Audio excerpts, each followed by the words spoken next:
अस्सलामुअलैकुम, आप देख रहे हैं होराइजन न्यूज HD। खबर शामिल करते हैं बहादुर शाह से।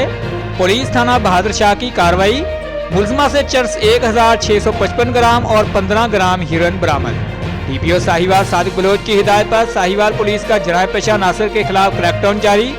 SDPO सदर सर्कल अब्दुल रहमान आसिम की हिदायत पर SHO थाना बहादुर शाह मोहम्मद अशरफ, सब इंस्पेक्टर तजम्मुल अब्बास ने हमरा टीम कार्रवाई करते हुए मंशियात फरोशा मुलजमा जमीला जौजा आबिद कौम सगला सकना 59 GD को गिरफ्तार करके उसके कब्जा से चर्स 1655 ग्राम और 15 ग्राम हीरोइन पाउडर बरामद करके मुकदमा नंबर 470/21 मोरखा 24/11/2021 बजुर्म 9C/CNSA थाना बहादुर शाह दर्ज कर लिया।